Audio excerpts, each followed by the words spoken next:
few minutes ago anyway. But that didn't happen the way it was supposed to. But either way, everybody, welcome to NJPAC Backstage, where you, the audience, get a first-hand look at the artist experience on some of our performances during Sounds of the City and some of the concerts that we've had inside. Tonight, we have an amazing group with us, an extraordinary band with us that hopefully you guys were out there that fateful summer night on August 1st, 2019, when we were all still able to go outside.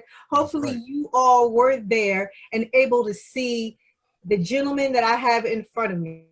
I have Morris, Tony, Levi, Mackenzie, and Sonny. That is the new power generation, everybody. I'm going to go ahead and clap it up. Oh, man. I'm going to go ahead and give a warm NJPAC salute to all of you. First and foremost, I just want to say, because we already mentioned it, the crazy times that we are living in right now. The crazy times that we are living in right now. I want to know, how is everyone doing? Because that is the most important thing. Doing good right now. I mean, of course, everybody I'm sure is going a little stir crazy. I think we talked about a little bit earlier. I've got a senior who's missing out on his graduation. School's just been cut off from him.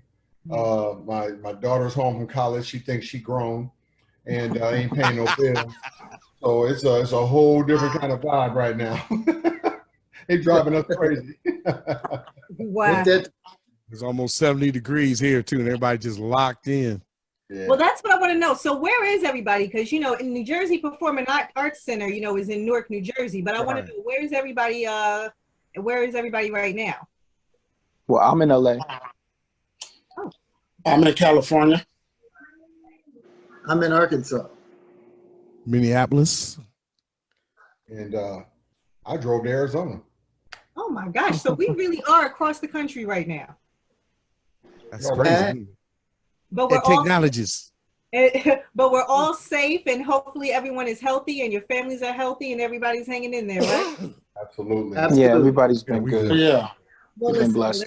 that's awesome, and that is the most important thing at this particular time. So we'll just go ahead and get started with the interview. So my first question, right?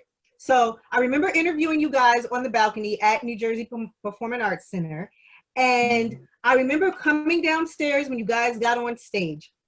My question to you, because as soon as Purple Rain started, as soon as Purple Rain began, everybody, no matter where they were sitting, no matter where they were standing, even if they were downtown the city of Newark, everybody came running to the stage. I want to know, first, do you remember that performance? And second, does that song ever get old?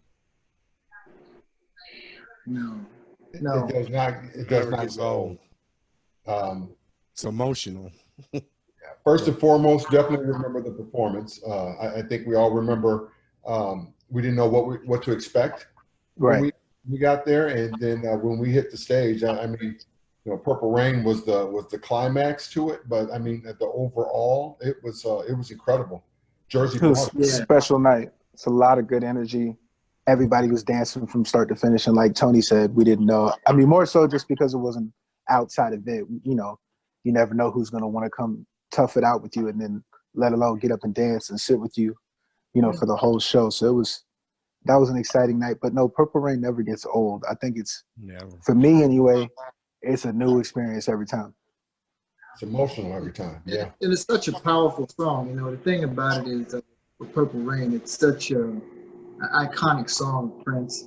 You know, it really launched the revolution in terms of just, you know, such a huge song and such a huge movie. And I think a lot of people connect with that, you know, with the song. And it's just one of those things, just like the symbol.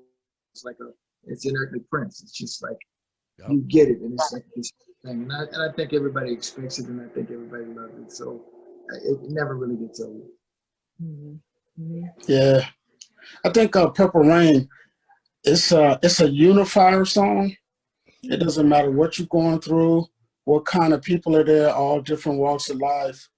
I think that song does what it's intended to do every night. That we play it or anybody else, it's a unifier. It's a spiritual song. It kind of goes beyond the concert beyond the music. And it just, whatever you're doing, you stop and you think about how good you have it right now. And I feel like there's love in the room every time we play that song. That's all I think about. That's good, Levi. I'll dovetail and just say that it is also that song that you better not mess up. Right. Oh, yeah, that's right. Going to hell. Not their song. If you mess it up, Hell in a hand basket. Been there. So I'm glad you said that, Tony, because my next question was, you know, for seasoned performers, you know, such as yourself, do you ever get nervous still before you go out on stage? What is your final thought before you guys hit the stage and touch those microphones? Is my bass on? That's my right before I go on stage. That's what I the do. nervous energy. It's not stage fright. You know, I think we all walk and we get in our zones. I know Mac does his. He has his routine. I have mine. I think we all walk and we kind of get into our zone. And the honest to God truth, and I hope I can say this, and I think I can say this across the board, is that my last thought is about, especially if somebody's coming on after us, we about to whoop some ass. One down. It's going on. Man down. Right there. Real talk. It's going down. Yeah, it's going down. So, I mean, That's a deal closer right there. Prince instilled in us as we became, because every time he hit the stage, he was taking no prisoners. So, I mean, that's the mentality that we come with every time we come to the stage. I don't care if it's 10 people in the crowd or 10,000. Do it like it's your last time, every time. Yeah. Yeah. That's awesome. That is excellent. Yeah. So I want to ask you, so last night, actually yesterday was the 4th anniversary of Prince's death. And so I wanted to know, what did you guys do in memoriam of that? You know, I mean, here's, you know, I deal a lot with a lot of people that hit me on my inbox that be like, hey, man, I know you heavy today, man, blah, blah, blah. And like a lot of people, I'm like, no. Look, I understand for many time come around this shit. What I personally do to myself is that I just remember all of the great and all of the good parts of Prince, that like there's so many great memories and so many great things that I recall of Prince, and I just spend the day thinking about stuff like that rather than this whole sad thing about it, because I believe, like I said, I did a little live yesterday. I just said, you know what, I believe energy just transforms. It's like this. It's just you transform energy. And I think wherever Prince is, and I believe in heaven, I believe that's his place. That man, he good. He's like, he ain't hurting. It just to that level. And it's just like me. I just always want to think of Prince wherever he is, whatever he's doing, that he's happy, that he's good, he ain't hurting, he got nothing going on. We the ones got the issues, for example. Right. We got Trump, we got all this other kind of stuff we got to deal with, and that's a whole nother thing. But for me, I just like to recall all of the great lessons, all the great music, all the great fun that we used to have, and that's what buoys me, man. I don't worry, like, you know. I get this like on any other given day. I could be driving in my car and it even got to be the anniversary. And a song will come on and I'll be grooving and I'll just be grooving. But all of a sudden something hit me, man, and then the tears will start coming. Right. Because it just like it hit you like, man, that dude gone, man. It'll just be like that. But I think that's just with anything that you do. I mean, it's like sometimes you'll have those feelings like that. But I think for the most part, I just try to remember the good, just for me. Yeah. Yeah. As for me, you know, I mourned a lot in the beginning, but over the last, you know, few years, that's turned into, Levi, what are you gonna do? Yeah. Now, believe this or not, I'm a person, I dream a lot. I don't know about you guys, but I almost dream every night. And I tell you, I have conversations with Prince, you know, and the last year, he basically said, quit crying. What you gonna do?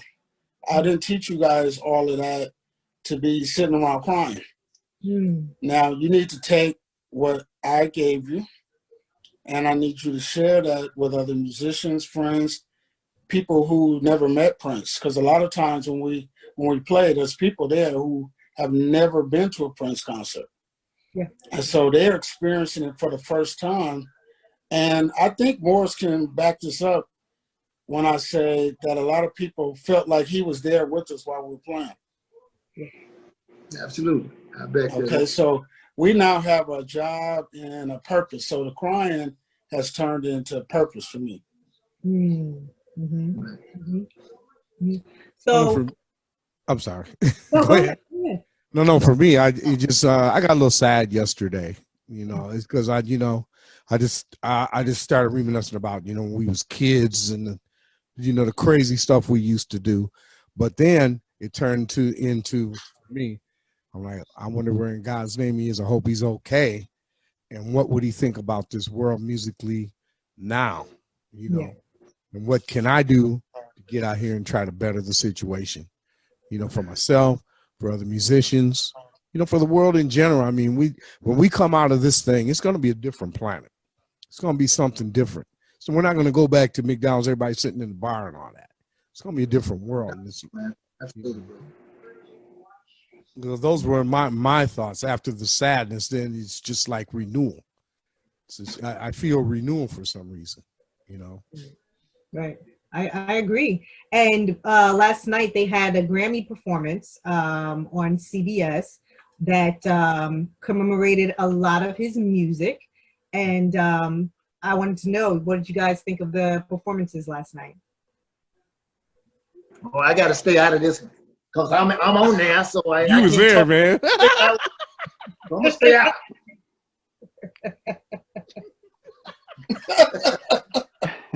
Okay, we're done, right? We're done.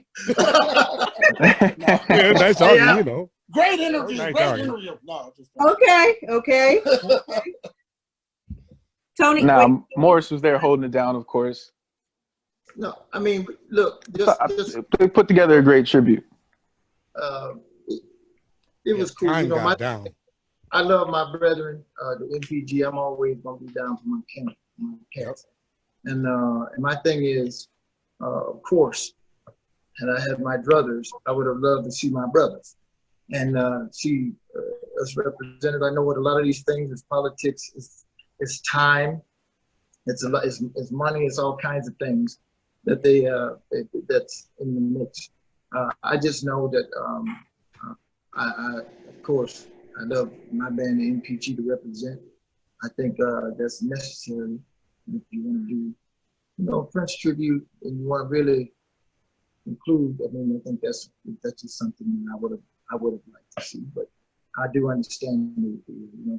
I was talking to Terry Lewis, and he just kind of explained to me that Terry's like a big brother to me and Jimmy Jam, and I take a lot of advice from them. And I asked Terry Lewis about it, and he explained it to me. Just in sometimes the way these things work. They do a lot of television, and they sit on a lot of boards, and they do a lot of stuff. And, I take Terry Lewis' word. That how some of these things work. Hopefully, what I'd like to see in the future, I really would like to see kind of like what 2016, what that would look like with a little bit of time and money to do it ultimately, I'd like to see it I look at the whole Prince thing like a Prince of Palooza. Prince has so many bands, so many acts, and so many things that we could do our own Prince of Palooza. It's like all the acts that he fostered, all of the things that he created, and Maserati and all kinds of stuff that's down the line. They never give up the family, all kinds of things that was maybe underrepresented or whatever, and then have everybody be a unified collection. I'm about family, man. It's all about family to me. And having everybody that wants to be involved and wants to be included. Yes, right. That's to me, ideally, what I see. And like I said, I know there's a lot of limitations, man. I ain't trying to knock nobody's game or anything like that. But that's just coming from a place of a dream. That's what I'd love to see someday. And just be a family kind of a thing where it ain't no infighting, it ain't no nothing over here, something over there. It's just it's all love. You know what I mean? I said it yesterday. Right, That's what it's supposed to be. Go ahead, Lloyd. Lloyd. Oh yeah, that's my daddy's name, Lloyd. Give me that whiskey, boy. Everybody looked around like, who Lloyd? No, but seriously, folks, no, I thought, Morris, y'all did a great job.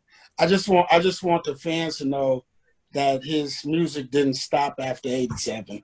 There's a lot of years there. Exactly. And I always think about, like, if Prince was in heaven and then somebody joined him in heaven, they say, man, you did a lot of music all the way up to '87. And then I think what he would say to them after that. Right. I mean, he, like Morris said, I mean, man, we could do festivals forever and ever with all the stuff he's done. So it's just, that just shows you how great he was. I just want everybody to remember, no matter what we do or anybody else, or collectively or separately, it's all in love. And just enjoy the music and let's move on. Right, right. So let me ask you, so when did New Power Generation form? I would say the beginning stages of that was probably 80, would you say by 89, around New Tour, right? When we start, you started hearing inclinations of that happening during Graffiti Bridge. You started hearing references to the New Power Generation. And then I think, officially 88, 89 is when we really started to come together, and Prince had really put his focus around pulling together a group at that point. So with Mackenzie, with you being the newest member, what has this been like for you? Oh man, I mean, I always say I think I'm like the luckiest Prince fan. It's a dream, and as cliche as that sounds, like I really actually feel that way. Like I always have moments where I have to pinch myself when I get to just sit with these guys. Like it's exciting, obviously, to be on stage with them and to rehearse with them and to learn from them musically, because they're all geniuses. Whether it's Sonny teaching me some crazy rhythm, or it's Levi playing something funky, or Morris telling me to take a different rhythmic approach with something vocally, or even Tony teaching me dance steps with Damon. Like they're all geniuses, but the funnest parts for me are off stage. When we're just relaxing and sitting and chilling, and they start to tell the stories, of times back then, and, different moments that they have with Prince, and different memories that they have, and different moments that they have with each other, and just the wealth of wisdom that I get from listening to their tour stories, or just times of being in the studio is literally like I'm a kid in a candy store. Like I love it. It's great. And I'm glad you said that, because that is the purpose of NJPAC Backstage. It's what are the artists doing before we actually get to see them. We all go out, we purchase a ticket, we go to the show, and it's like you guys come on stage and you shine, and we have these memories. But what is it like for you guys as artists? What are some of your fondest memories of being on stage? Being on stage, I think it's different every night. I think a perfect example that Levi and Mo had mentioned was Purple Rain. It's different every night, different every audience, right? Yeah. For me, I mean, like I think Mac mentioned it, it's our tour rides. We're on the bus and we're on the van and we're just kind of chilling and driving. I mean, the gut busting laughs that we have. I mean, we genuinely love each other. And, we have a riff, we discuss it as men, we get through it, and we keep it moving. There's none of that stuff that lingers on with these fellows here. I mean, we do what we do, we love what we do, we love each other, and we love our purpose. And so I mean, again, it's rolling, it's the stories. I mean, Mo's a damn comedian, hilarious. I mean, everybody has their moments in their stories, and I think for me, I mean, that's the time I cherish the most. It's just us hanging out. The stage is the fun part. It's the work, but the camaraderie that we have behind the scenes, I think, is what makes everything work. Wow. Okay.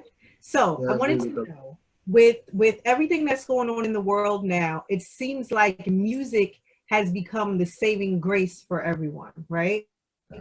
So with DJs playing every other night, and with people being at home and with their families more, it seems like more people are connecting to the music that they love now more than before. I wanted to know your opinion on, did you know that music would pretty much usher us into a new world? I think that right now people are getting a real grasp on how important the arts are, period.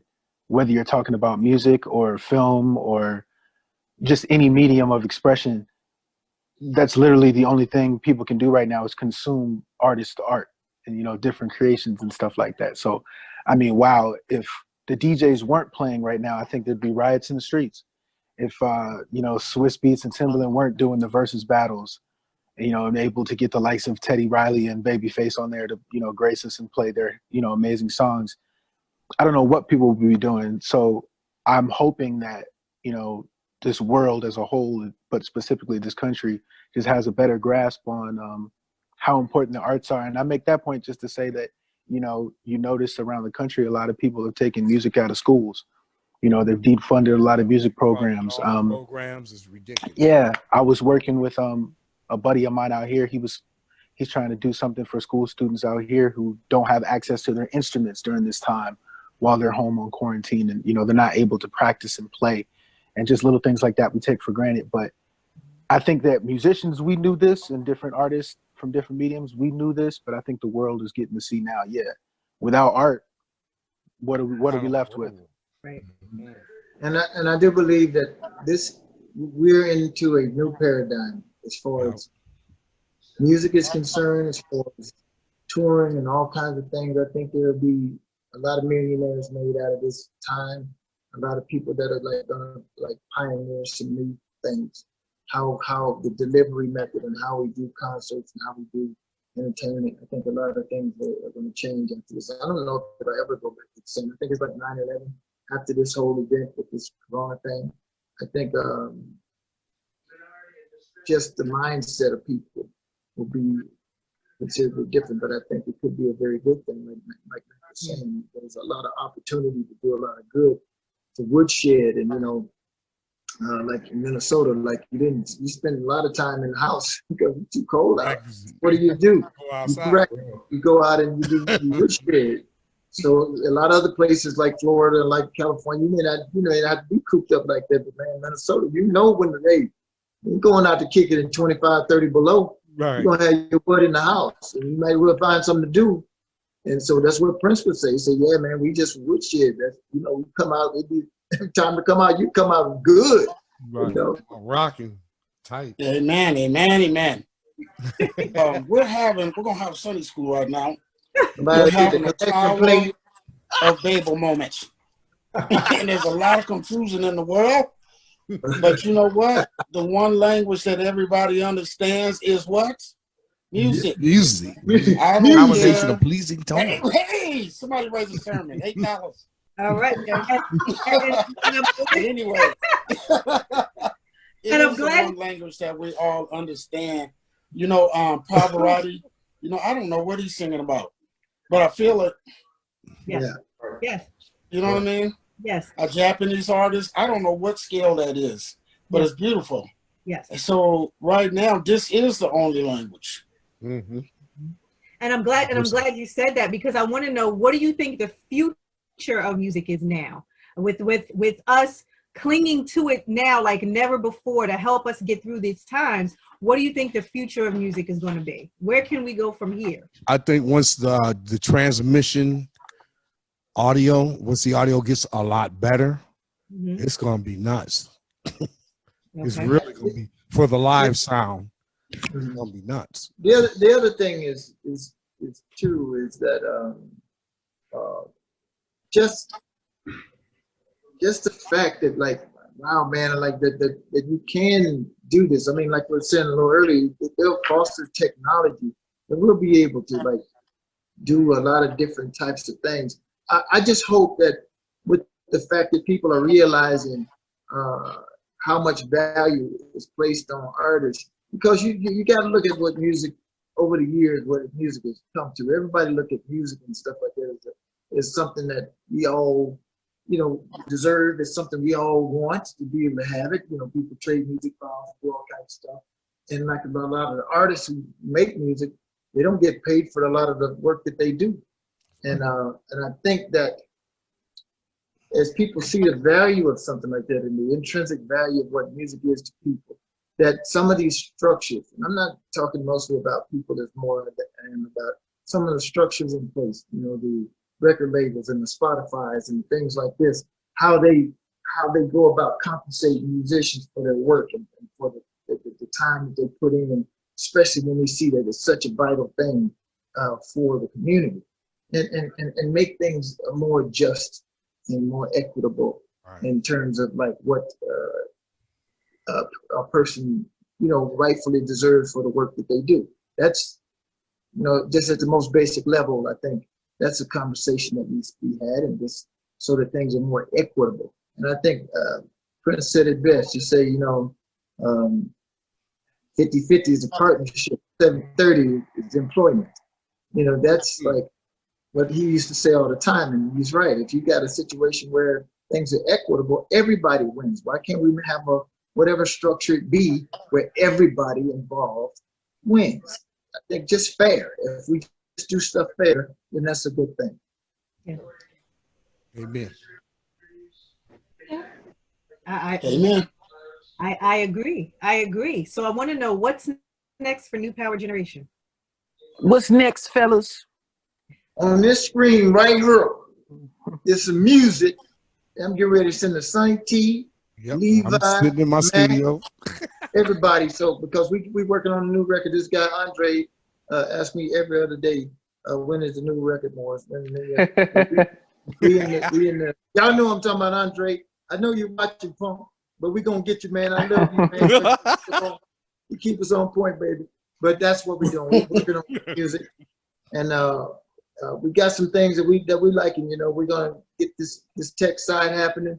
I actually found some tech that allow us to actually be able to track in real time, mix in real time from each other's computers and each other's situations. That's pretty dope. Like you can watch the video, Matt can be where he is and sing, and I can have an engineer that's a Grammy Award winning engineer like Dave Isaac mixing from your DAW in his studio.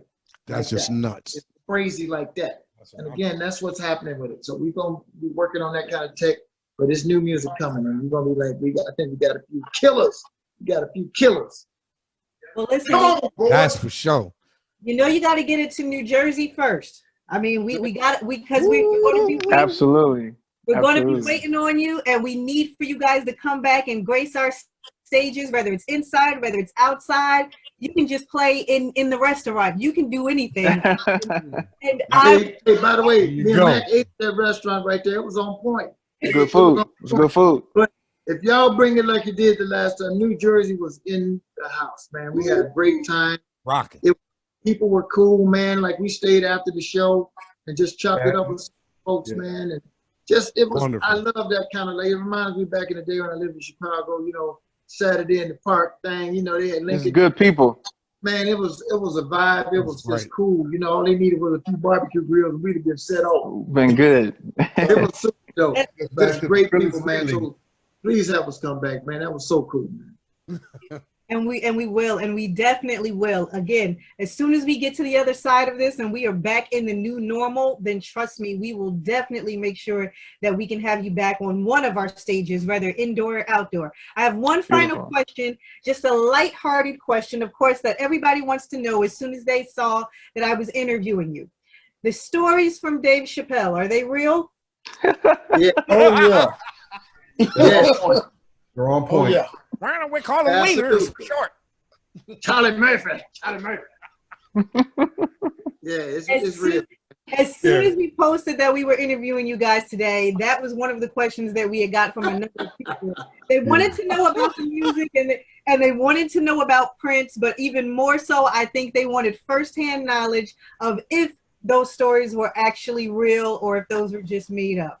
It is real. And if you talk to Very Big much real. No, no. Big Fruity will tell you That's it the was funny real. part. That's the funny part. It's real. It's real. That is, You know, Dave can hook it up. You know, it wasn't no shirt against the blouse kind of thing. Right. You know, He and Billy. But Dude. it went down, you know. Prince, he liked pancakes. He liked to get in there. pancakes and basketball it was, huh? Yes, it was. Right now. Well, That boy listen, had a block jump shot.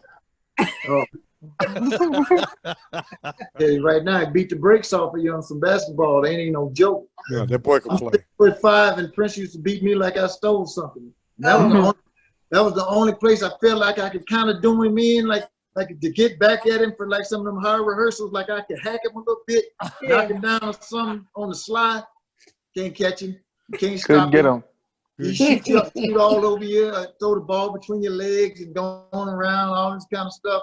Just used to beat me like a clown. These are awesome stories, and I thank you guys for taking the time out of your day and at this time period that we're in to share them with us. Thank you for giving us a firsthand look of what it's like before you go on the stage and on the tour buses, and what it was like when you guys were at NJPAC and and outside. And just, I love the fact that you guys loved that concert. So thank you guys so much for that. Any final words for our audience before I let you guys go tonight? Just want to say God bless Jersey. Right. God bless y'all. Just hang on in there. It's going to definitely get better in Jesus' name. Yeah, Man, Come on, we love Tone. you. Amen, amen. Absolutely. Literally, go ahead. No, I was just gonna say, man, we love all the NPG fans, all the Prince family fans, man. Just support, just keep on supporting this great music and this great man. You know what I'm saying? We always do the best we can to represent our brother the best that we can do it, man. And so we just got love for all our bandmates and all our band members and all the folks that's in the purple world, man. So we just love y'all, and we want y'all to know that we appreciate y'all. All right. I thank you guys so much for doing this today. Thank you, Morris. Thank you, Tony. Thank you, Levi. Thank you, Mackenzie. Thank you, Sonny. You're very welcome. It was a pleasure. Thank you guys. Thank you. for having us. Thank you for having us. I look forward to having you guys back in New Jersey Performing Arts Center in the future. For everyone that tuned in today, we thank you for tuning in to NJPAC Backstage. This was your first-hand look on what it's like to be an artist at New Jersey Performing Arts Center. Thank you guys so much, and we'll talk to you soon. All Thank right. you. Bye. All right, fellas. Bye, gentlemen. Thank you guys. All right now. Right. Thank you. Thank you. All Thank right. you.